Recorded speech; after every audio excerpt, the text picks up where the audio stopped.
My name is Toby Restrepo. 3 days ago, I was a boat builder in Newport, Rhode Island.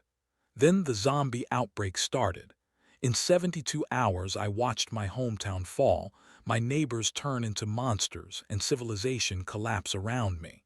I'm floating in Narragansett Bay right now, one of maybe a dozen survivors left on this entire island. Everything I built, everyone I knew, gone.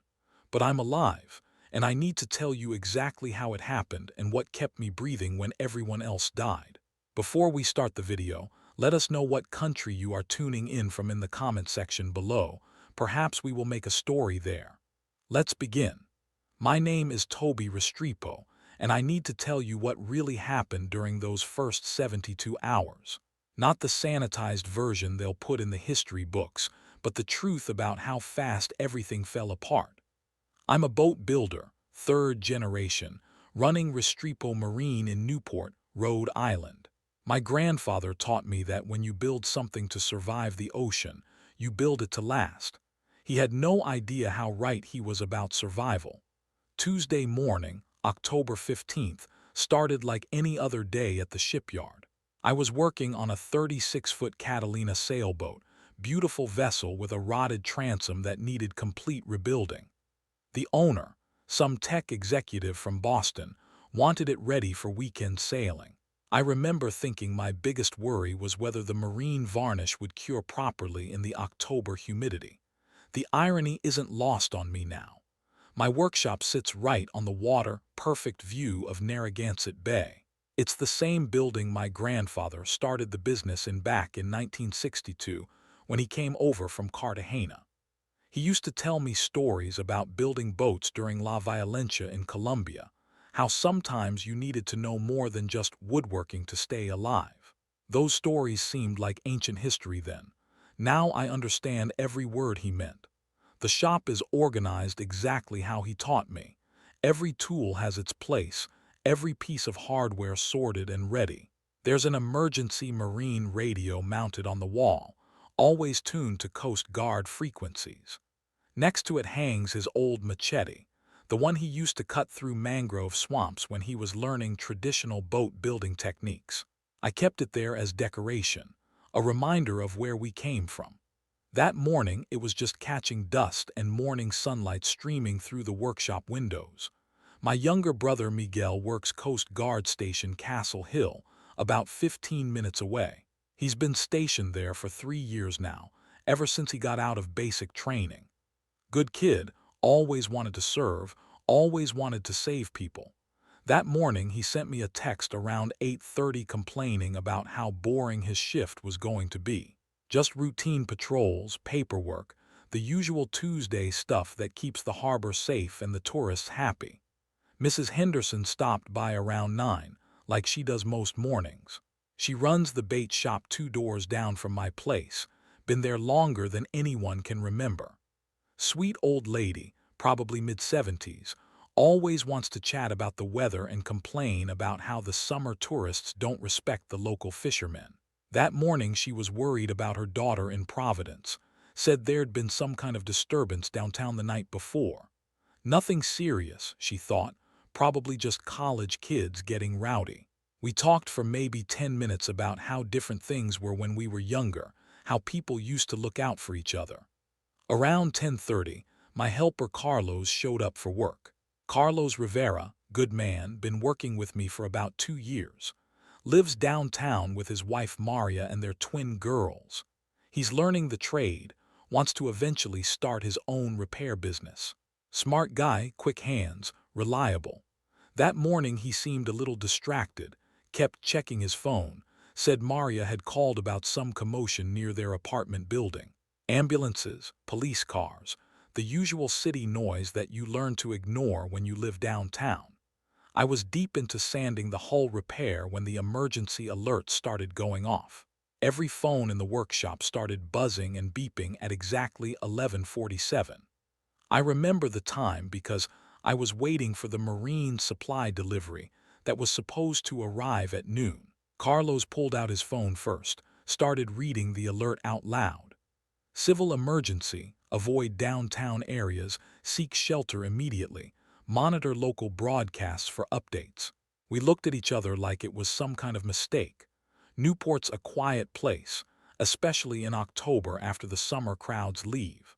The most excitement we usually get is a boat running aground or someone's yacht engine dying in the middle of the bay. This kind of alert, this was hurricane or terrorist attack territory. But the weather was perfect, clear blue sky, light breeze from the southwest. No storms anywhere near us. Carlos tried calling Maria but couldn't get through. Phone lines were jammed, calls dropping, text messages not going through. The marine radio started picking up chatter from the Coast Guard station, voices I recognized including Miguel's, but they were using codes I didn't understand. Professional, clipped conversations about unusual incidents and requesting backup. Nothing that explained what was actually happening. Then the social media videos started appearing. Carlos had better cell reception than me, started showing me these shaky phone clips from Boston. People running in the streets, screaming, complete chaos. But the weird part was what they were running from. These videos showed people attacking other people, but not normal fighting. Something was wrong with the attackers, the way they moved, jerky and unnatural, like they were sick or drugged. I'll be honest, my first thought was that it was some kind of viral marketing stunt. You know how companies create these elaborate fake emergencies to promote horror movies or video games. The videos looked too crazy to be real. People biting other people, crowds of what looked like injured individuals shambling through downtown Boston. It looked like a movie set, bad special effects, amateur acting.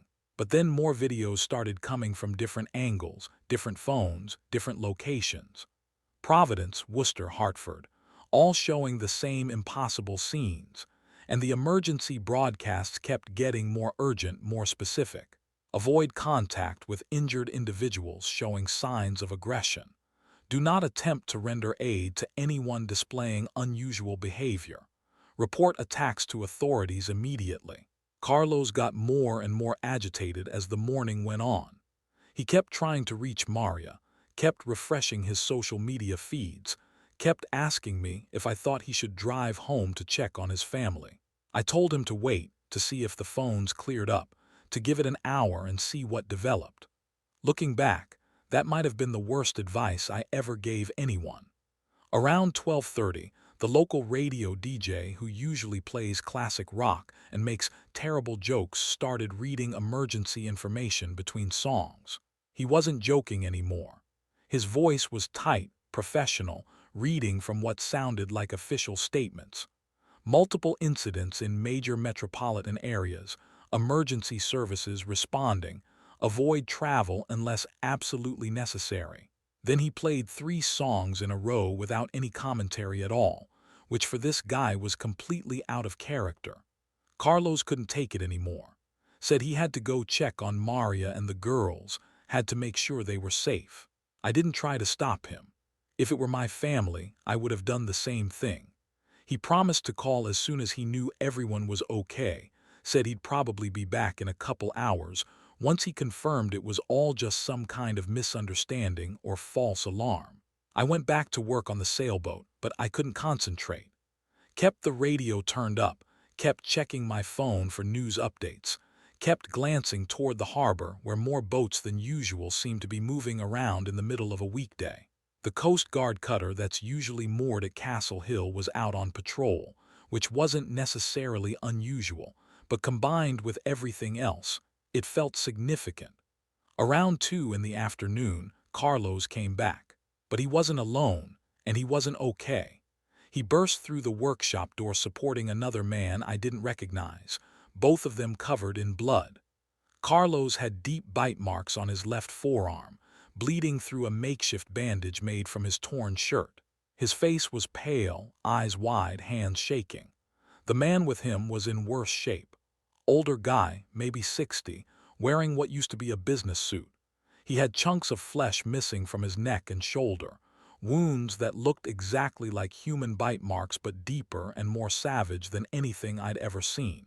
He was conscious but barely responsive, making low moaning sounds, blood bubbling from his mouth when he tried to speak.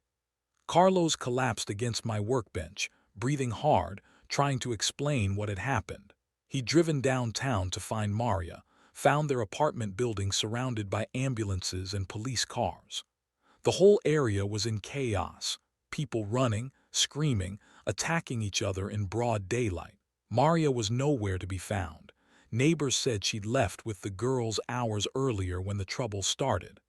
That's when Carlos met this businessman, found him stumbling down the street covered in blood, asking for help. Carlos did what any decent person would do, tried to get the man to safety, tried to bring him somewhere he could get medical attention. But on the way to my shop, the man had attacked him. Not tried to rob him or fight him, but actually bit him, sinking his teeth into Carlos's arm like some kind of animal. I grabbed the first aid kit from my tool cabinet, started cleaning Carlos's wound. The bite was deep, ragged, definitely going to need stitches and probably antibiotics. But what worried me more was how the wound looked infected already. The edges were turning an ugly gray color, and there were these dark veins spreading up his arm from the bite site. I'd seen plenty of injuries in my time working with sharp tools and heavy machinery, but nothing that progressed this fast. The businessman wasn't getting better either. If anything, he was getting worse. His breathing was becoming more labored, his skin was turning pale gray, and his eyes were starting to look unfocused. But the strangest thing was that he kept trying to get closer to us. Every time I moved away from him, he would follow, reaching out with his hands, making those low moaning sounds. I tried calling 911, but the call wouldn't go through. Tried the non-emergency line for Newport Hospital, same result. The Marine radio was picking up more Coast Guard chatter, but now it sounded urgent, multiple units responding to incidents all along the coast. Miguel's voice came through once, coordinating some kind of rescue operation, but I couldn't make out the details. Carlos was getting sicker by the minute. The infection in his arm was spreading faster than should have been medically possible. He was running a fever, sweating profusely, becoming confused and disoriented. He kept asking about Maria and the girls, kept trying to get up and leave to look for them, but he was too weak to stand properly. That's when the businessman died. Just stopped breathing right there on my workshop floor. I checked for a pulse, tried CPR, but he was gone. I'd never had someone die in my shop before, never been responsible for another person's life like that. I was trying to figure out what to do next, whether to call the police or the coroner, when something impossible happened. The dead man opened his eyes and sat up, not like someone who had been unconscious and was waking up. This was different. His eyes were completely white, no pupils visible, and when he looked at me there was nothing human there. No recognition, no awareness, just hunger. He reached for me with fingers that had turned black at the tips, making that same low moaning sound but louder now, more insistent. I backed away fast, grabbed the first weapon I could find, which happened to be a boat hook, long pole with a sharp metal point used for pulling boats closer to docks. When the dead man started getting to his feet, moving with jerky, unnatural movements, I knew something was fundamentally wrong with everything I understood about the world. Carlos was changing too. The gray infection had spread up his entire arm and was creeping across his chest. His breathing was becoming shallow and irregular. His eyes were starting to lose focus. But worst of all, he was looking at me the same way the businessman was, like I was food instead of his friend and employer. I'll spare you the details of what happened next, but I will say this. My grandfather's machete cut through more than just mangrove branches that day. Sometimes survival means making choices that will haunt you forever, but the alternative is not surviving at all. By 4 o'clock that afternoon, I was alone in my workshop with two bodies that wouldn't stay dead, understanding that everything I'd seen in those social media videos was completely real. The emergency radio was broadcasting non-stop reports of similar incidents across New England. The phrase they kept using was aggressive individuals displaying unusual behavior, but I knew what they really meant. The dead were coming back to life, and they were hungry. I looked out my workshop windows toward the harbor and saw smoke rising from Providence, 30 miles to the north. The traffic on the Pell Bridge was already backing up as people tried to evacuate the mainland and come to what they thought was the safety of Aquidneck Island. They had no idea they were running toward a trap. The sun was still shining, the October air was still crisp and beautiful, and somewhere out there my brother Miguel was trying to save people with the Coast Guard while the world as we knew it was ending. Mrs. Henderson still hadn't come back from whatever errands had taken her away from the bait shop, and I was starting to worry that she might not be coming back at all. I spent the rest of the afternoon boarding up my workshop windows and trying to process what I'd witnessed. The marine radio kept broadcasting updates that got worse by the hour. Multiple incidents in Boston, Hartford, and Providence. Emergency services overwhelmed. Military units being deployed. And underneath all the official language, the growing realization that this wasn't something that was going to be contained or controlled. As the sun started setting over Narragansett Bay, painting the water orange and red, I could see lights in the distance that shouldn't have been there.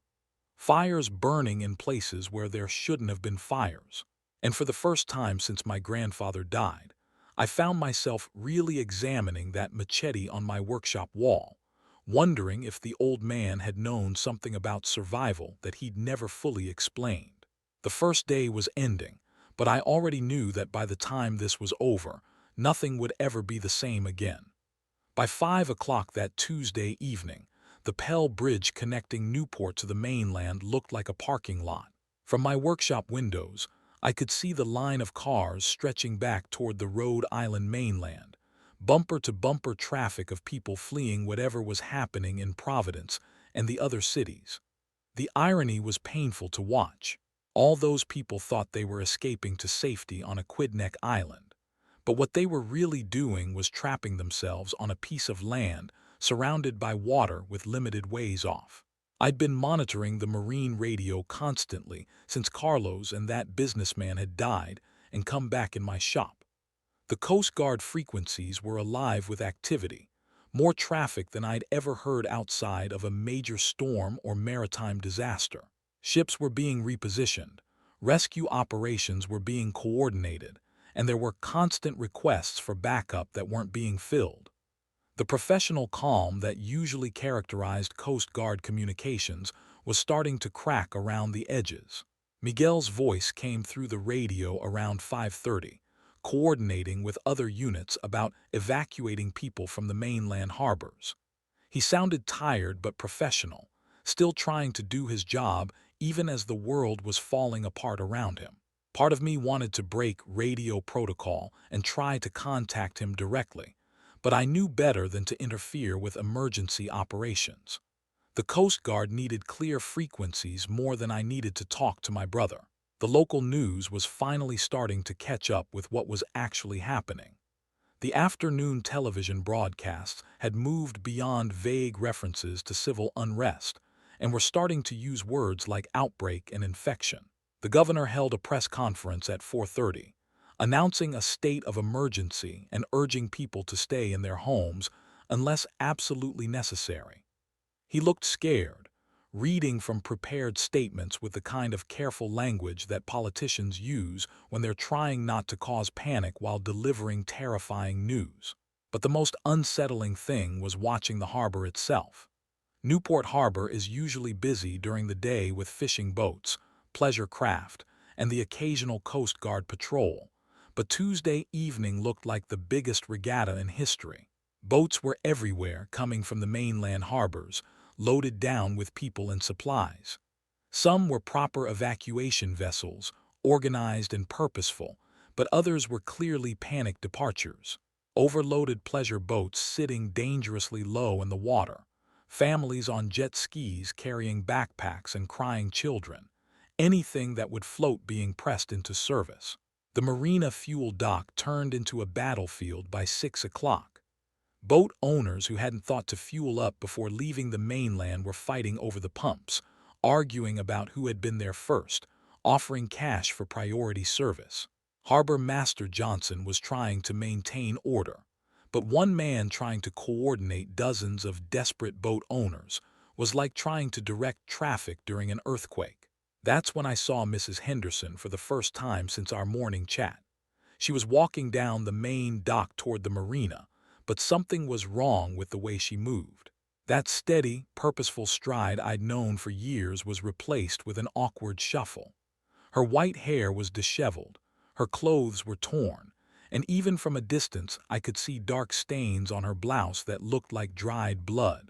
I grabbed my grandfather's machete from the workshop wall and headed down to the dock.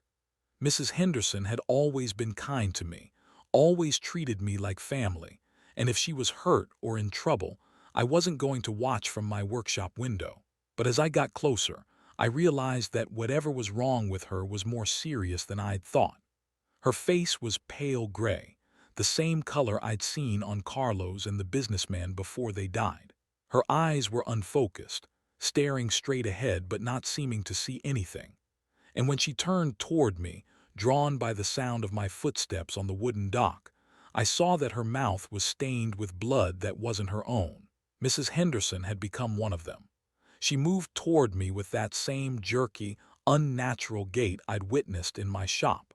Her hands reached out, grasping at the air between us, and she made that low moaning sound that I was starting to recognize as the voice of the infected.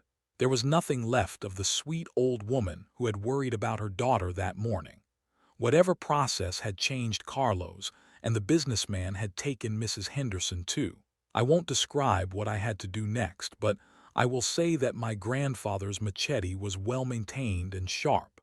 Mrs. Henderson didn't suffer, and she didn't get the chance to hurt anyone else. But killing someone I'd known and cared about, even after they'd already died once, was something that changed me in ways I'm still processing. The boat owners at the fuel dock had witnessed the entire encounter. Some of them screamed, some of them ran, but a few understood exactly what they'd just seen. A man with a Boston accent, loading supplies onto a 40-foot sport fisher, called out to me. He'd seen similar incidents during his escape from the mainland. His wife and teenage daughter were already showing signs of infection from bites they'd received during their evacuation. That's when I learned something crucial about how the infection spread. It wasn't just bites that transmitted whatever was causing people to die and return as these things. Scratches could do it too, and even close contact with infected bodily fluids. The timeline from infection to death seemed to vary from person to person, but the outcome was always the same: death, followed by reanimation as something that was no longer human. The sportfisher owner, a man named Dave Sullivan, had been keeping detailed notes about everything he'd observed during his escape from Boston Harbor. He was a practical man, an engineer by profession, and he'd been treating the outbreak like a technical problem to be solved. His observations were invaluable, but his conclusions were terrifying. According to Dave's notes, the infection had started simultaneously in multiple major cities along the East Coast. Not just Boston and Providence, but New York, Philadelphia, Baltimore, Washington, D.C. The pattern suggested coordination, but coordination by what or whom was unclear. What was clear was that normal emergency response protocols were failing everywhere. Hospitals were being overrun. Police and fire departments were losing personnel faster than they could respond to calls, and military units were being redeployed so rapidly that no one seemed to have a clear picture of the overall situation. Dave's wife Sarah was in the late stages of infection, barely conscious, breathing shallow and irregular. Their daughter Emma, maybe 16 years old, was earlier in the process but showing the same gray discoloration around her bite wounds that I'd seen on Carlos. Dave knew what was going to happen to them, and he was asking me to help him make sure they didn't suffer and didn't hurt anyone else when the time came. These weren't abstract moral dilemmas anymore. These were immediate, practical decisions about life and death, and what came after death. Dave couldn't bring himself to do what needed to be done to his own family, but he understood that someone had to. We were past the point where wishful thinking or denial was going to save anyone. I helped Dave with his family, And then we spent the next hour sharing information and trying to understand the scope of what was happening. His radio equipment was more sophisticated than mine, able to pick up emergency frequencies from multiple states. The picture that emerged was devastating. Every major population center on the East Coast was reporting similar incidents. Emergency services were collapsing under the volume of calls. The National Guard had been activated in 6 states, but their response was chaotic and uncoordinated. By 7 o'clock Tuesday evening, the sun was setting behind us, casting long shadows across the harbor. The beautiful October weather felt like a cruel joke, perfect sailing conditions on a day when the world was ending. Dave and I were discussing evacuation options when we heard gunshots from downtown Newport, not hunting rifles or target practice. Rapid, panicked gunfire, the kind you hear when people are fighting for their lives. The sounds echoed off the water and the buildings, making it difficult to pinpoint exactly where they were coming from, but it was close enough to be our immediate concern. The Marine radio crackled to life, with Coast Guard units reporting multiple incidents throughout Narragansett Bay. Boats in distress, people in the water, distress calls that cut off mid-transmission. Miguel's voice came through again, but this time he sounded different. Strained, urgent, coordinating rescue operations that were becoming increasingly dangerous. That's when Dave pointed toward the mouth of the harbor and said something that made my blood run cold. There were people in the water, swimming toward the docks, but they weren't swimming like people who were trying to survive. They were moving with that same awkward, purposeful motion I'd seen from Mrs. Henderson and the others. The infection wasn't just spreading through the living population on land. Somehow, the infected were getting into the water and continuing to function.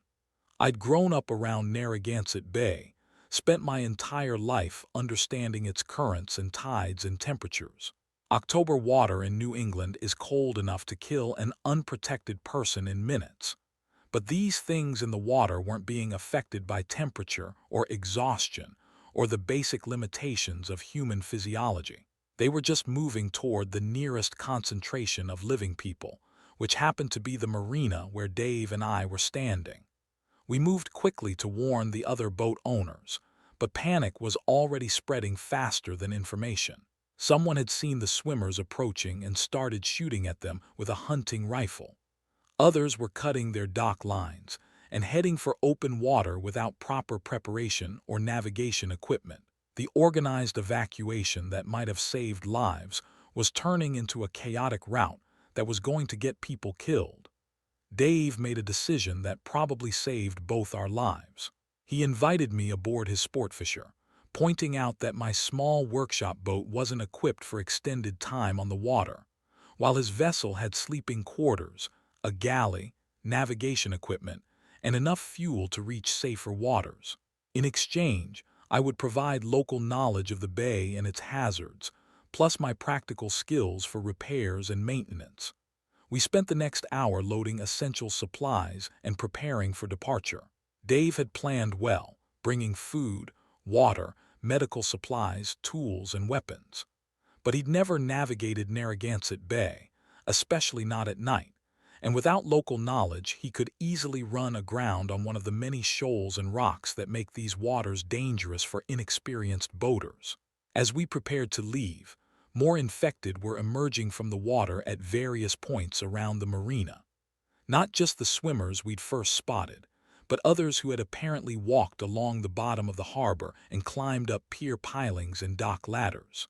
The idea that these things could function underwater, could coordinate their movements, could problem-solve their way past obstacles, made them far more dangerous than simple mindless monsters. The gunfire from downtown was getting more frequent and more intense. Whatever was happening on Thames Street and in the tourist areas was escalating rapidly. The police scanner Dave had been monitoring reported multiple officer-down situations, requests for backup that couldn't be filled, and increasingly desperate calls for military assistance. By 8 o'clock Tuesday evening, we were ready to cast off and head for what we hoped would be safer waters. The harbor was chaos. boats fleeing in all directions, some of them colliding in their haste to escape, others running aground on familiar obstacles because their operators were too panicked to navigate carefully. Just before we left the dock, I tried one more time to reach Miguel on the marine radio. This time I got through, but the conversation was brief and terrifying. The Coast Guard station at Castle Hill was under siege, surrounded by infected who had somehow organized themselves into what Miguel described as a coordinated assault. They were trying to evacuate by helicopter, but the landing zone was compromised and they were running out of ammunition. Miguel told me to get off the island, to take my boat and head for open water, to try to reach one of the Coast Guard cutters that were establishing a safe zone somewhere in the middle of Narragansett Bay. He couldn't give me exact coordinates because their communications were being monitored, but he said to look for the lights and follow other boats that seemed to know where they were going. That was the last time I heard my brother's voice. Dave and I cast off just as the sun disappeared completely behind the mainland. The harbor lights were starting to flicker and fail, either from damage to the electrical infrastructure or from infected interfering with power systems. Navigation was going to be challenging in the dark, especially with so many other boats moving unpredictably through waters that were normally quiet after sunset. As we headed toward the harbor mouth, I took one last look back at my workshop, at the life I'd built following in my grandfather's footsteps. The building was dark, surrounded by infected who were probably attracted by the scent of the blood that had been spilled there earlier. Everything I'd worked for, everything that connected me to my family's history, was disappearing behind us in the darkness. But Dave was right about one thing.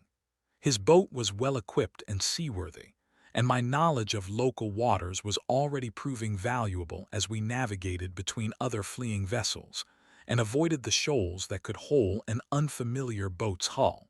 We were going to survive the night, which was more than could be said for many of the people we were leaving behind. The marine radio was still broadcasting Coast Guard communications, but the reports were getting worse by the hour. Multiple stations under attack, rescue operations suspended, safe zones being overrun. The professional military organization that had been my brother's life was collapsing under pressure that no one had anticipated or prepared for. As we cleared the harbor and entered the main body of Narragansett Bay, I could see fires burning along both shorelines. Not just isolated incidents, but entire sections of coastal communities going up in flames. The infection was spreading faster than anyone could contain it, and the normal emergency response systems were not just failing, but becoming part of the problem, as infected emergency personnel turned on the people they had sworn to protect. Dave asked me about the tides and currents, about where we might find other survivors, about whether there were any truly safe harbors in the area. I gave him honest answers based on decades of local knowledge, but the truth was that safety had become a relative concept.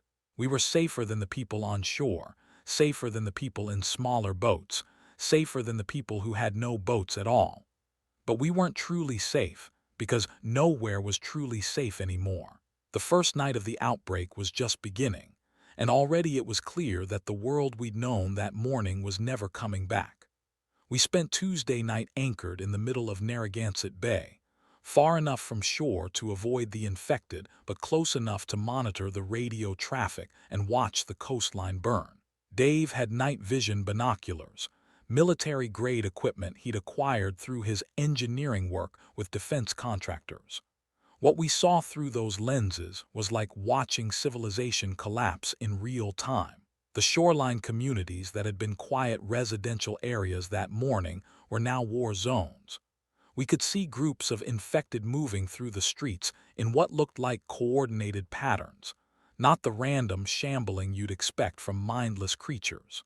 They seemed to be drawn to areas with the highest concentration of people, but they were also demonstrating problem-solving abilities that defied everything we thought we knew about how dead tissue should function. Dave had been taking detailed notes throughout our escape, documenting everything we'd observed about infection timelines, behavioral patterns, and transmission methods. His engineering background made him approach the crisis like a technical problem that could be analyzed and understood. What he discovered was that the infected retained more cognitive function than anyone wanted to admit. They could climb stairs, open doors, use simple tools, and most disturbingly, they seemed to learn from experience. The infected who had emerged from the harbor water hadn't just wandered into the bay randomly. They had deliberately entered the water as a means of reaching the marina, understanding that the docks represented a concentration of potential victims. That level of strategic thinking suggested these weren't just reanimated corpses driven by basic hunger. The marine radio kept us connected to the ongoing disaster throughout the night. Coast Guard units were reporting incidents all along the New England coast, from Maine to Connecticut. Military communications that Dave's radio could intercept painted an even darker picture. Major cities were reporting complete communication blackouts, emergency services were abandoning their posts, and National Guard units were requesting permission to withdraw from areas they could no longer hold. Around midnight, we intercepted a transmission that changed everything we thought we knew about the scope of the crisis. A Navy vessel off the coast of Virginia was reporting similar incidents among their own crew. The infection wasn't limited to civilian populations or even to land-based communities.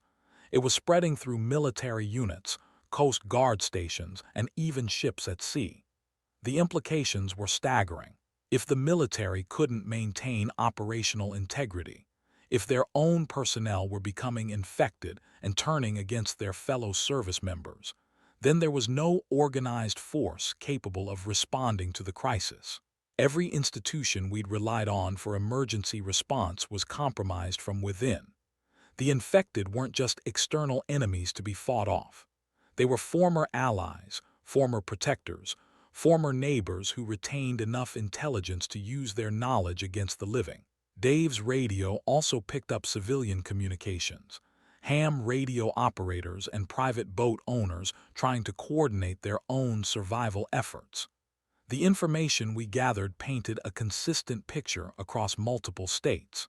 The infection spread rapidly through direct contact, but it also seemed to be transmitted through other means that no one fully understood. Some people were becoming infected without any obvious exposure to bodily fluids or bites. One particularly disturbing report came from a family boat that had evacuated from Boston Harbor early Tuesday morning, hours before we'd even heard about the crisis.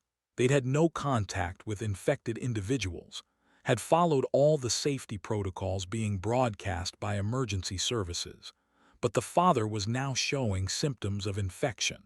His wife was documenting his deterioration over the radio, asking for medical advice that no one could provide. Wednesday morning brought no relief from the nightmare, only clearer visibility of the devastation. As the sun rose over Narragansett Bay, we could see the full extent of the damage to the coastal communities. Entire neighborhoods were burning, sending thick columns of smoke into the October sky. The normally pristine waters of the bay were littered with debris, abandoned boats, and things floating in the water that I didn't want to examine too closely. Dave focused his binoculars on Newport's waterfront and confirmed what I'd been dreading. My workshop was surrounded by infected, dozens of them attracted to the area by the scents and sounds of our escape the previous evening. The building itself appeared intact, but there was no possibility of returning to recover anything we'd left behind. My grandfather's tools, the family photos, the business records that represented 3 generations of work, all of it was lost. The harbor was even worse. Boats that had attempted to evacuate during the night were grounded on shoals, their hulls breached by rocks and debris. Some had collided with each other in the darkness, creating floating wrecks that were now serving as platforms for infected, who had learned to use the debris as bridges between the water and viable boats. The marina fuel dock was completely overrun, making refueling impossible for any vessel that returned to port. But the most disturbing sight was what remained of the Coast Guard station at Castle Hill.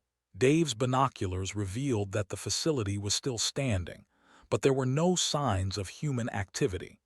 The helicopters that should have been conducting rescue operations were grounded, either damaged or abandoned.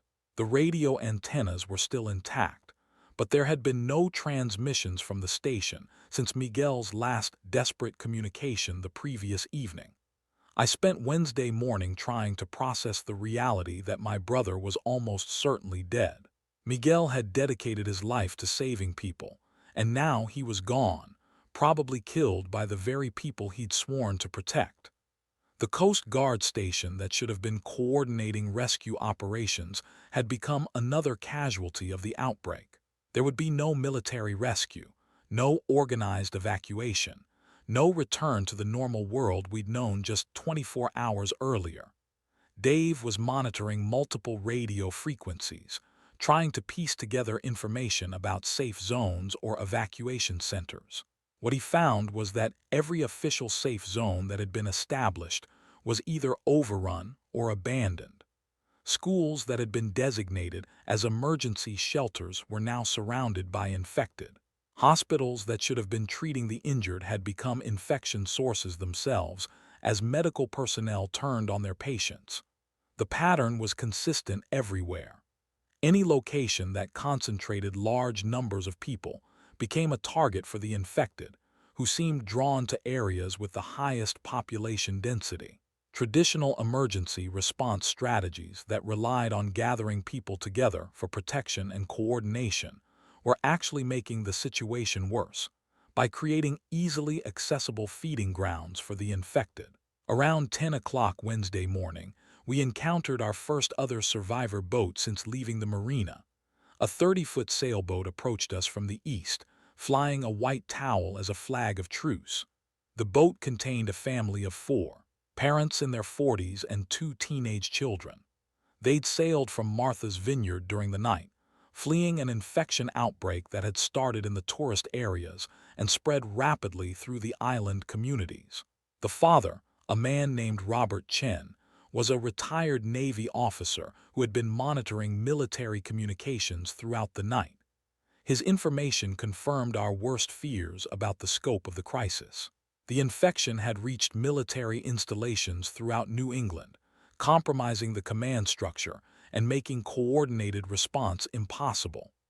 Base commanders were making independent decisions about whether to evacuate, hunker down, or attempt to contain their local outbreaks.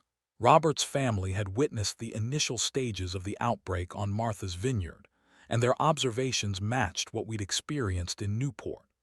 The infection spread faster than anyone anticipated, overwhelmed local emergency services within hours, and created chaos that made organized evacuation nearly impossible. But they'd also observed something that gave us hope for our own survival strategies. The infected seemed to have difficulty with water-related obstacles. They could function underwater for limited periods, and they could use floating debris to cross short distances, but they appeared to avoid deep water when possible. Boats that maintained distance from shore and avoided contact with floating debris had the best chance of remaining uninfected. The ocean wasn't a perfect barrier, but it was better protection than anything available on land. Robert's military background made him a valuable addition to our informal survival group. He understood navigation, communications, and tactical thinking in ways that complemented Dave's engineering skills and my local maritime knowledge. His wife Linda was a nurse who had medical supplies and knowledge that could keep us healthy during an extended time at sea. Their teenagers, Michael and Sarah, were old enough to contribute meaningfully to boat operations and young enough to adapt quickly to our new reality. We spent Wednesday afternoon sharing resources and information, creating an informal alliance that improved everyone's chances of survival. Robert's sailboat was more fuel efficient than Dave's Sportfisher, but Dave's boat had better electronics and more storage space. My knowledge of local waters was essential for navigation, but Robert's military maps showed larger-scale patterns that helped us understand where the infection was spreading most rapidly. The picture that emerged from our combined information was terrifying but useful for planning purposes. The infection was spreading along major transportation corridors, following highways, railways, and shipping routes. Coastal communities were being hit particularly hard because they were accessible by both land and sea routes. Islands that should have been natural barriers were being compromised by infected who retained enough intelligence to use boats, or who could survive underwater long enough to reach new targets. But there were also patterns we could exploit for survival. Remote areas with low population density were being affected more slowly, giving us potential refuges if we could reach them safely. Military installations that had maintained communication discipline were still operational, offering the possibility of organized rescue or resupply. And most importantly, the infected seemed to lose effectiveness in cold weather and rough seas, suggesting that winter conditions might provide natural protection. Wednesday evening brought new challenges as the weather began to deteriorate. What had been perfect sailing conditions on Tuesday was turning into a typical October storm system, with increasing winds and building seas. Our two-boat group needed to find sheltered water before conditions became dangerous for small vessels.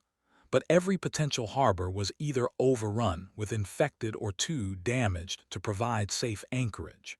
Robert suggested heading toward Block Island, a location far enough offshore to discourage infected swimmers, but large enough to have facilities we might be able to use. The island had its own power plant, fresh water sources, an airstrip that might attract military rescue operations. It also had a year-round population small enough that any infection outbreak would be contained and manageable. The decision to attempt the crossing to Block Island was risky but necessary. Staying in Narragansett Bay meant eventually running out of fuel and supplies while surrounded by infected shorelines. Heading for open ocean in deteriorating weather conditions risked capsizing or being driven onto hostile shores by wind and current. But Block Island offered the possibility of finding other survivors, resupplying our boats, and establishing a more permanent base of operations. As we prepared for the crossing, Dave's radio intercepted military communications that provided both hope and fear for our immediate future. A Navy destroyer was operating somewhere south of Martha's Vineyard, coordinating rescue operations for civilian vessels. They were establishing a safe zone in international waters, beyond the reach of land-based infected, where survivors could gather and await organized evacuation. But the same communications revealed that coastal cities from Boston to New York were reporting complete infrastructure collapse. Power grids were failing, water treatment plants were abandoned, and transportation systems were shut down. The infection wasn't just killing people and reanimating their corpses. It was destroying the technological civilization that had made modern life possible. The sun set Wednesday evening on a world that was fundamentally different from the one we'd known just 2 days earlier. Emergency services had collapsed, military forces were in retreat, and survivors were on their own to find safety and shelter. The infected had demonstrated intelligence, coordination, and adaptability that made them far more dangerous than simple zombies. But our small group of survivors had also demonstrated that cooperation, preparation, and maritime skills could provide protection that wasn't available on land. We had seaworthy vessels, essential supplies, navigation equipment, and most importantly, the knowledge and experience needed to survive on the ocean. The infected might control the land, but the sea was still ours. As we headed toward Block Island through increasing seas and failing light, I thought about my grandfather's stories of building boats during La Violencia in Colombia. He'd understood that sometimes survival meant abandoning everything familiar and trusting your life to the ocean and a well-built vessel. The skills he'd passed down through 3 generations were finally being tested under conditions he'd hoped we'd never face. The storm was building, the infected controlled every piece of land we could see, and we were heading into the unknown with limited supplies and no guarantee of rescue. But we were alive, we were together, and we had boats that could carry us away from the nightmare that had consumed our homes. That was more than most people had by the end of the second day, and it gave us reason to hope we might survive whatever came next. The crossing to Block Island Wednesday night was rougher than any of us had anticipated. What started as moderate seas quickly built into 6-foot swells with whitecaps that made navigation treacherous in the darkness. Dave's sportfisher handled the conditions better than Robert's sailboat, but both vessels were being pushed hard by winds that seemed to be increasing every hour. The storm system that had looked manageable on weather maps was turning into something that could kill us just as effectively as the infected we were fleeing. Robert's military experience proved invaluable during the crossing. He understood dead reckoning navigation when GPS signals became unreliable, and his knowledge of weather patterns helped us anticipate the worst conditions and adjust our course accordingly. But even with his expertise, we were operating at the edge of what our boats could handle safely. Every wave that broke over the bow reminded us that the ocean could be just as deadly as anything we'd left behind on shore. The radio traffic during that crossing painted an increasingly desperate picture of the mainland situation. Military units were reporting complete communication breakdowns with higher command. Emergency broadcasts that had been coordinated and professional on Tuesday were now coming from isolated stations with decreasing frequency and increasing panic. The infrastructure that supported organized society was collapsing faster than anyone had imagined possible. Dave's more sophisticated radio equipment picked up transmissions from as far away as Washington, D.C. and Atlanta. The pattern was the same everywhere. Initial reports of civil unrest had escalated to emergency declarations, then to military deployment, then to communication blackouts as the infection overwhelmed every attempt at organized response. The federal government seemed to be functioning in some capacity, but their ability to coordinate state and local response was clearly compromised. One transmission that particularly disturbed all of us came from a National Guard unit somewhere in Connecticut. They were reporting that infected individuals were using weapons and vehicles, demonstrating coordination and planning that went far beyond basic predatory behavior. These weren't mindless zombies shambling toward the nearest source of food. They were retaining enough cognitive function to employ tactics, use tools, and coordinate group activities. The implications were staggering. If the infected could use firearms, they could overcome military advantages that depended on superior weaponry. If they could operate vehicles, no location was safe from rapid assault. If they could plan and coordinate, they could systematically eliminate survivor communities that might otherwise have been able to defend themselves through preparation and cooperation. We reached Block Island around 2 o'clock Thursday morning, but what we found there wasn't the refuge we'd hoped for. The harbor lights were dark, the Coast Guard station was abandoned, and there were no signs of organized human activity anywhere on the island. The infection had reached Block Island before us, probably carried by evacuees from the mainland who had the same idea about island safety that we'd had. Robert suggested we anchor offshore and wait for daylight before attempting to land. His military training emphasized the importance of reconnaissance before entering potentially hostile territory, and everything about Block Island's appearance suggested we weren't going to find friendly survivors waiting to welcome us. The complete absence of lights or radio signals indicated that whatever had happened there was probably similar to what we'd witnessed in Newport. We spent the rest of Wednesday night riding out the storm at anchor, taking turns on watch and monitoring radio frequencies for any sign of organized rescue operations. The weather gradually improved as the storm system moved inland, but the radio traffic continued to deteriorate. Fewer stations were broadcasting. Those that remained on the air were reporting increasingly desperate situations, and military communications were becoming sporadic and fragmented. Thursday morning's first light revealed the full extent of Block Island's fate. The harbor was littered with wrecked boats, some of them clearly the result of storm damage, but others showing signs of deliberate destruction. Buildings along the waterfront had broken windows and damaged structures that suggested violent encounters rather than weather-related destruction. Most disturbing of all, we could see infected individuals moving along the shoreline, apparently drawn by the sound of our engines during the previous night's approach. Dave's binoculars revealed details that made landing on Block Island impossible. The infected on the island weren't just the shambling corpses we'd expected. Some of them were wearing Coast Guard uniforms, others appeared to be former residents, but they were all demonstrating the same coordinated behavior we'd observed elsewhere. They seemed to be patrolling the shoreline systematically, suggesting they understood that survivors might attempt to reach the island by boat. Robert made the tactical decision that probably saved our lives.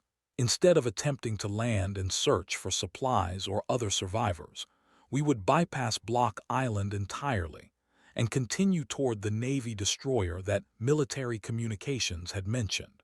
The risk of encountering organized infected resistance on land was too high, especially when our boats provided both mobility and protection that we would lose the moment we went ashore.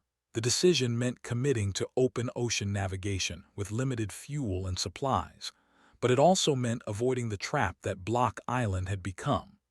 Every coastal location that survivors might logically seek out was also a location that the infected would monitor and control.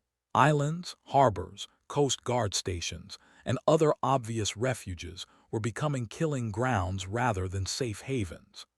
As we headed southeast toward the reported position of the Navy destroyer, Dave's radio picked up a transmission that changed our understanding of the infection's scope.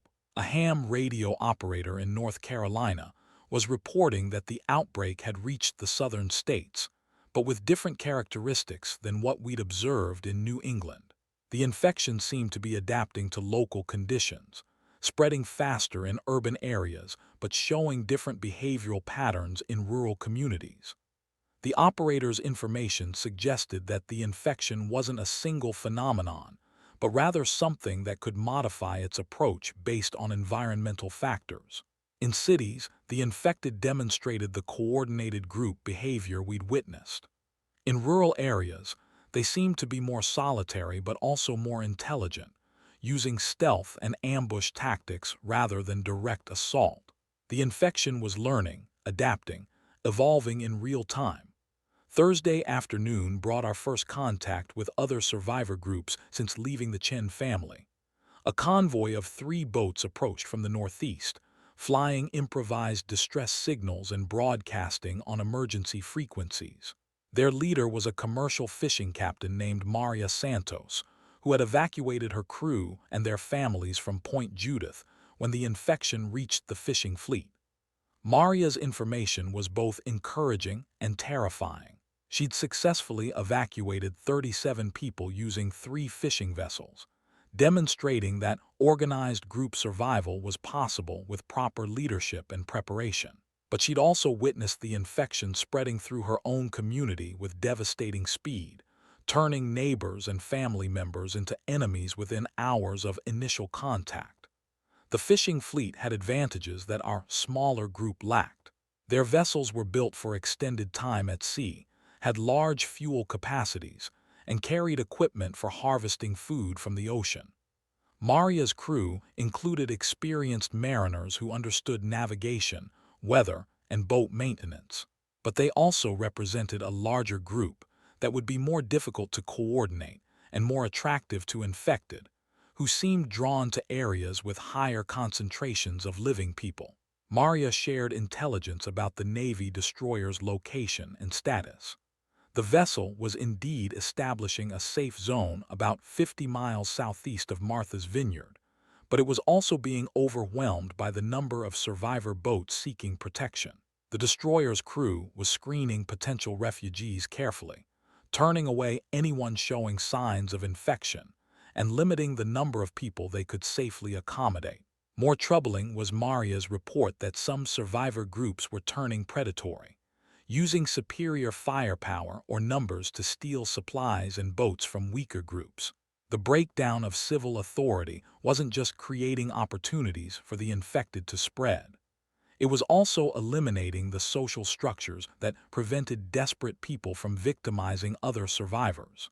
Our combined flotilla of 5 boats now represented a significant concentration of resources and people, making us both more capable of mutual defense and more attractive as targets for either infected or hostile survivors.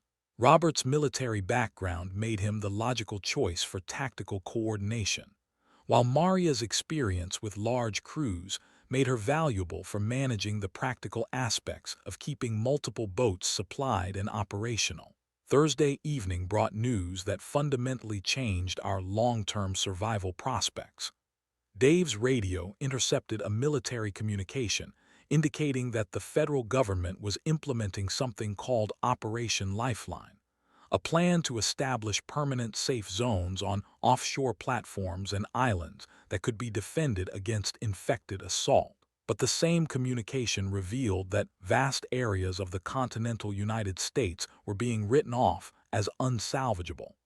The government was essentially abandoning major population centers to the infection, while focusing resources on protecting strategic locations and evacuating essential personnel. Civilian survival was becoming a secondary priority compared to maintaining some form of organized authority and preserving critical infrastructure. The America we'd known was being sacrificed to save whatever could be preserved of American civilization. That night we anchored in a loose formation about 30 miles southeast of Block Island, far enough from any shore to avoid infected swimmers, but close enough to maintain radio contact and mutual support. The weather had cleared completely, giving us a perfect view of the mainland coastline, where the glow of fires stretched from Boston to New York. Entire cities were burning, creating an orange horizon that looked like an industrial disaster on an unimaginable scale. Maria's fishing boats had sophisticated navigation equipment that allowed us to track the movement of other vessels in our area. What we discovered was that the ocean around us was crowded with survivors, but also with boats that weren't responding to radio calls and seemed to be moving in the coordinated patterns we'd learned to associate with infected activity. The infection had reached the maritime community, compromising Coast Guard units, fishing fleets, and pleasure craft operators.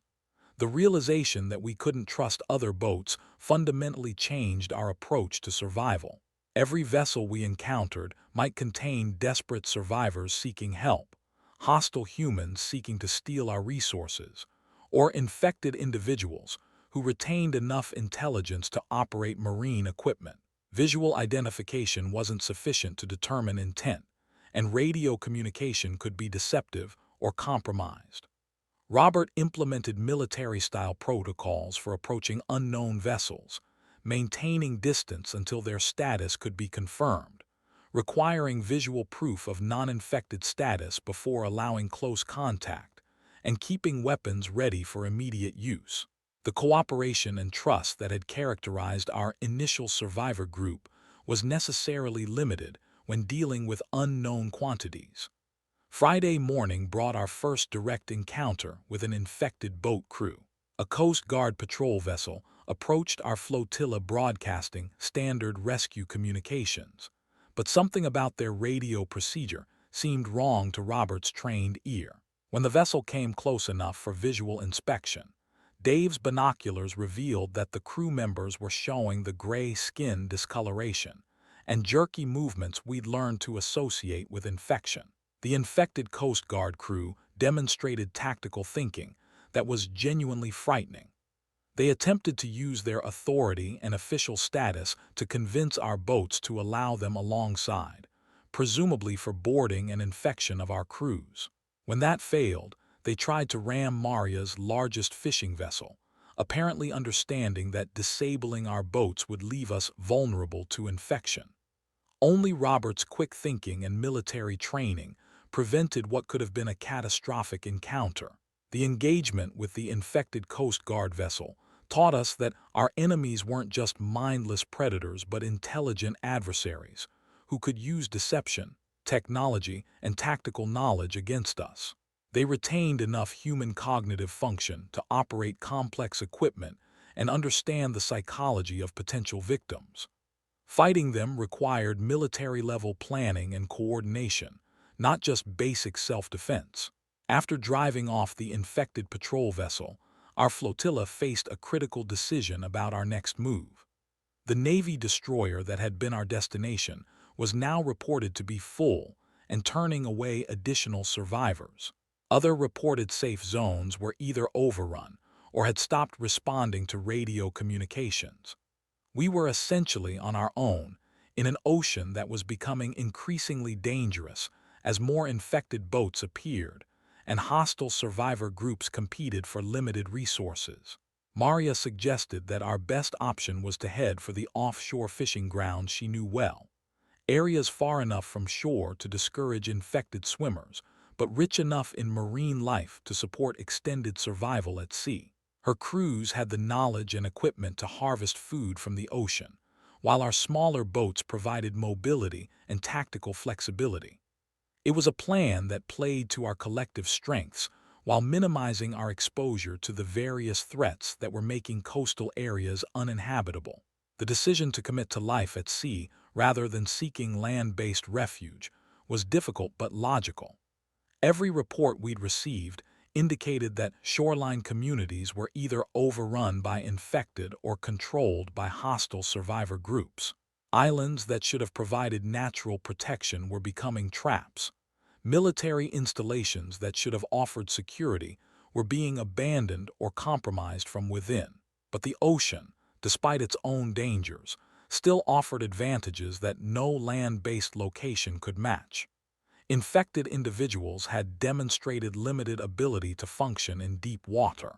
Hostile human groups were unlikely to have the maritime skills needed for extended ocean survival. Weather and navigation challenges that were dangerous for us were equally dangerous for potential enemies. As we headed toward the offshore fishing grounds that would become our new home, I reflected on how completely our world had changed in just 3 days. Tuesday morning, I'd been worried about yacht varnish and delivery schedules. Friday morning, I was part of a maritime survival community, planning to live permanently at sea while the mainland burned behind us. The skills my grandfather had taught me about building boats to survive the ocean were now literally keeping me alive, but in ways he never could have imagined. The infected had demonstrated intelligence, coordination, and adaptability that made them far more dangerous than anyone had anticipated. Military and emergency services had collapsed under pressure they weren't prepared to handle. Coastal communities had become death traps, and traditional refuge locations had been systematically compromised. But our small flotilla had also proven that preparation, cooperation, and maritime expertise could provide protection when everything else failed. Friday afternoon, as we sailed toward uncertain survival in the deep ocean, I knew that the world as we'd known it was gone forever. But I also knew that we had the skills, equipment, and determination to build something new from whatever remained. The sea had always been both dangerous and generous to those who understood its ways. Now it would have to be our entire world. Friday morning brought the final confirmation that our old world was gone forever. Dave's radio intercepted what would be the last official government broadcast we would hear for months. The transmission came from somewhere deep underground, probably NORAD or another hardened military facility, and the message was brief and devastating. Major population centers along the eastern seaboard were being declared total loss zones. Military forces were withdrawing to defensible positions, and civilian evacuation was no longer possible. The voice reading the statement was calm and professional, but underneath that military discipline you could hear the weight of what they were announcing. They were officially abandoning millions of Americans to an infection that had proven impossible to contain or control. The United States government was implementing a strategy of strategic retreat, saving what could be saved while writing off everything else as acceptable losses. What followed that announcement was even more chilling. The broadcast included a list of coastal areas that were now designated as contaminated zones, where no rescue operations would be attempted. Newport was on that list. Along with every other community we could see burning from our position 30 miles offshore. The infection had spread so rapidly and so completely that entire regions were being declared uninhabitable. But the most disturbing part of the announcement was the warning about infected maritime activity. Military intelligence had confirmed that infected individuals were operating boats, ships, and other watercraft with retained navigational knowledge. Coast Guard vessels, fishing boats, and even military craft had been compromised. Their crews turned into intelligent adversaries who could use sophisticated equipment against survivor communities. The ocean was no longer the safe refuge we'd hoped it would be. The infected had adapted to maritime environments faster than anyone had anticipated, and they were demonstrating the same tactical intelligence and coordination at sea that they'd shown on land. Our strategy of survival through superior seamanship and ocean knowledge was sound, but it wouldn't be enough if we encountered infected crews with similar or better maritime capabilities. Maria's response to this intelligence was typically practical. Her fishing crews had decades of experience dealing with dangerous conditions at sea, from storms to equipment failures to encounters with hostile vessels during territorial disputes. The infected might be intelligent and coordinated, but they were still operating with the limitations of reanimated tissue. Cold water, rough seas, and complex navigation would affect them more severely than living crews who could adapt to changing conditions. She was right about our advantages, but the infected had advantages too. They didn't need food, water, or rest in the same way living people did. They weren't affected by fear, exhaustion, or the psychological stress that was wearing down every survivor group. And most importantly, they could take risks that would be suicidal for living crews because death wasn't a permanent setback for them. Robert's military analysis of our situation was sobering, but useful for planning purposes. We had 5 boats with a total of 43 people, enough to provide mutual defense and operational redundancy, but small enough to remain mobile and avoid detection. Our fuel supplies were sufficient for several weeks of moderate activity, and Maria's fishing equipment gave us the ability to harvest food from the ocean indefinitely. But we also had significant vulnerabilities. Medical emergencies could be catastrophic without access to hospital facilities. Mechanical breakdowns could leave boats unable to maintain formation or defend themselves. Weather conditions that would be manageable for individual vessels could become deadly for a flotilla trying to stay together in rough seas. And any contact with infected maritime units could result in rapid compromise of our entire group. The solution Robert proposed was based on military small unit tactics adapted for maritime conditions. We would operate as a dispersed formation, close enough for mutual support but far enough apart to avoid simultaneous targeting. Each boat would maintain independent navigation and communication capabilities. We would establish predetermined rally points and emergency procedures that didn't require radio coordination that could be monitored by hostile forces. Friday afternoon brought our first test of these new protocols. Dave's radar picked up several vessels approaching from the northwest, moving in formation at high speed. The radar signature suggested military or Coast Guard vessels, but given what we'd learned about infected maritime activity, we couldn't assume they represented friendly forces. Robert ordered our flotilla to implement immediate dispersal procedures. Each boat took a different heading, spreading out over several square miles of ocean while maintaining radio silence. The approaching vessels would have to choose which boats to pursue, giving the others opportunities to escape or coordinate counterattacks if the encounter turned hostile. What happened next validated every precaution we'd taken. The approaching vessels were indeed military, a small Coast Guard squadron that should have represented rescue and safety. But as they got close enough for visual identification, it became clear that their crews were infected. The characteristic gray skin, jerky movements, and vacant stares were unmistakable even at distance. The infected Coast Guard crews demonstrated tactical sophistication that was genuinely terrifying. They split up to pursue different boats in our flotilla, used their superior speed to attempt ramming attacks, and coordinated their movements with radio communications that sounded almost normal, except for the underlying lack of human emotion in the voices. Maria's largest fishing vessel took the brunt of the assault. The infected crews seemed to understand that disabling the biggest boat would cripple our entire group's capabilities.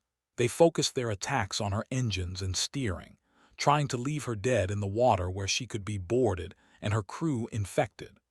Only the superior seamanship of her crew and the defensive fire from Robert's military weapons prevented what could have been a complete disaster. The engagement lasted almost 2 hours and cost us precious fuel and ammunition, but it also taught us valuable lessons about infected maritime tactics. They retained enough intelligence to use radio communication, coordinate multi-unit operations, and target critical vulnerabilities.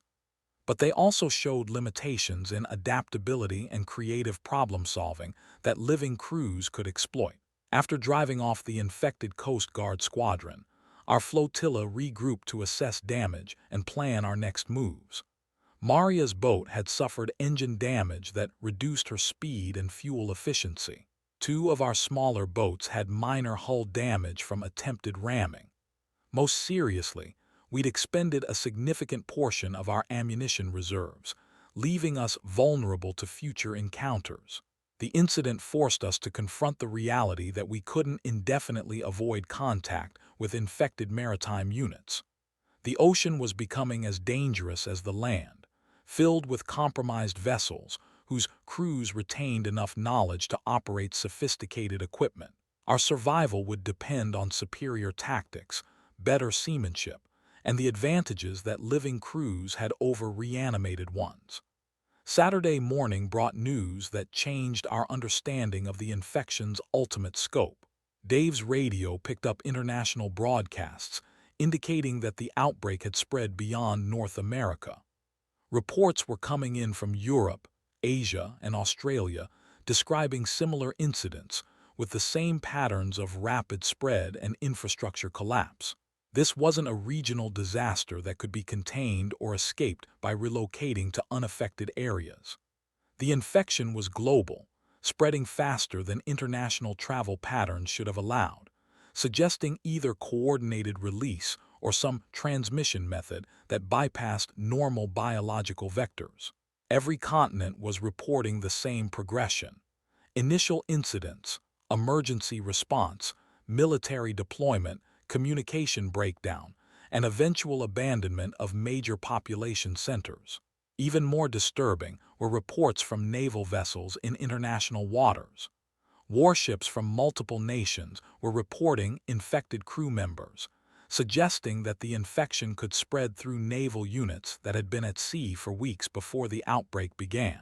The implications were staggering. Either the infection had been spreading undetected for much longer than anyone realized, or it had transmission methods that didn't require direct contact between infected and uninfected individuals. Maria's reaction to this intelligence was characteristically pragmatic. If the infection was global and could spread through military units at sea, then there would be no rescue, no return to normal civilization, and no safe harbors anywhere in the world. Our flotilla wasn't waiting for temporary refuge until authorities could restore order. We were building a permanent alternative to the civilization that had been destroyed. This realization fundamentally changed our planning and resource allocation. Instead of conserving supplies for a few weeks until rescue arrived, we needed to establish sustainable systems for indefinite survival at sea. Instead of avoiding contact with other survivors to maintain operational security, we needed to actively seek out compatible groups to build larger, more resilient communities.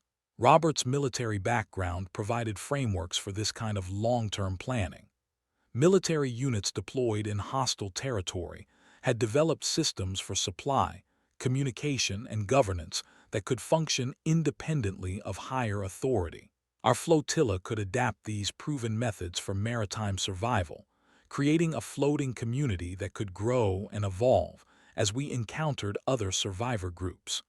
The first step was establishing a permanent base of operations in the offshore fishing grounds that Maria knew intimately.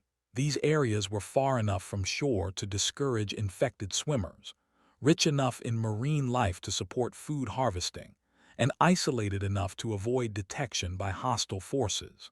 The deep ocean would become our territory, our protection, and our source of everything we needed for survival.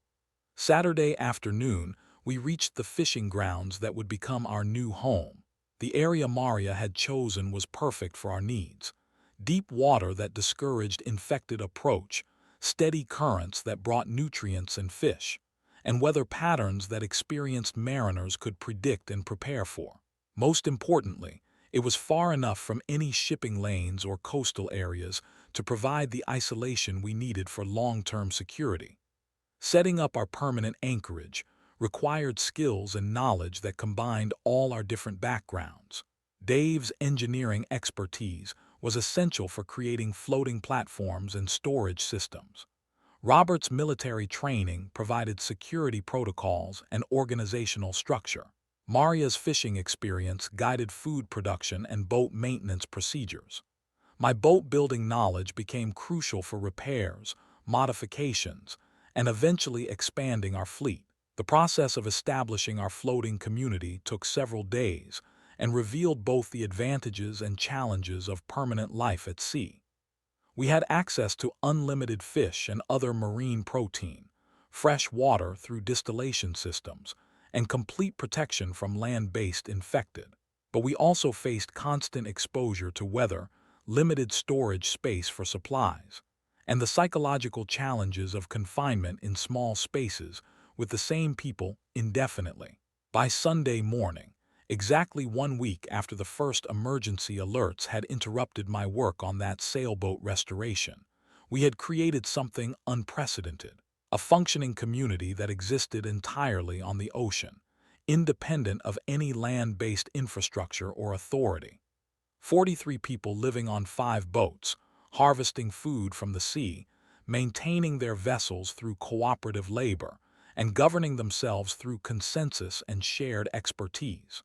The marine radio still occasionally picked up transmissions from other survivor groups, isolated military units, and international broadcasts, but the content was consistently grim. Land-based communities were either overrun by infected or consumed by conflicts over dwindling resources. Military forces were fragmenting into independent units that often fought each other for supplies and territory. International cooperation had collapsed as every nation focused on defending its own remaining population centers. But there were also encouraging reports from maritime survivor communities similar to ours. Fishing fleets, offshore oil rigs, research vessels, and even cruise ships had established floating refuges in various parts of the world's oceans. The infection might have destroyed land-based civilization, but it was creating opportunities for new forms of human organization adapted to maritime environments. Dave's radio equipment allowed us to establish contact with some of these other floating communities, sharing information about infected maritime activity, weather patterns, resource harvesting techniques, and safe anchorage locations. We were becoming part of a loose network of ocean-based survivors who were developing their own culture, economy, and governance systems independent of the destroyed land-based world. The psychological adjustment to this new reality was perhaps the most challenging aspect of our survival.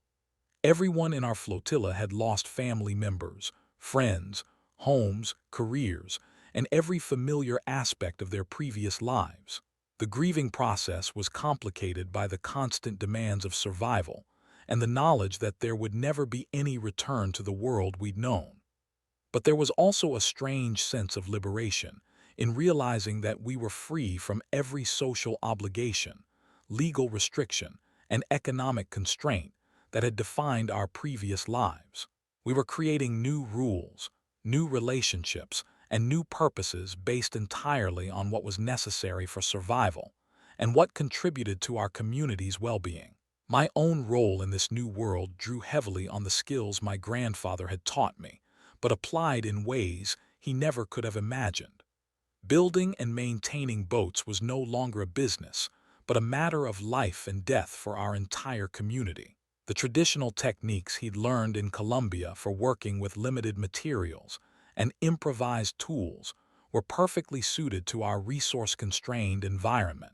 Sunday evening, as I watched the sun set over an ocean that had become our permanent home, I reflected on the journey that had brought us to this point.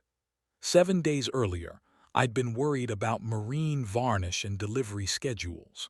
Now I was helping to build a new form of human civilization based on cooperation, maritime skills, and adaptation to an environment that most people had considered uninhabitable.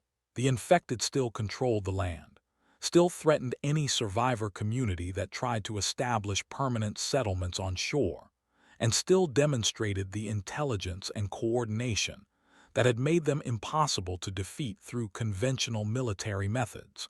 But they had also driven human survivors to develop new capabilities, new social structures, and new relationships with the natural environment that might ultimately prove more sustainable than the civilization they destroyed.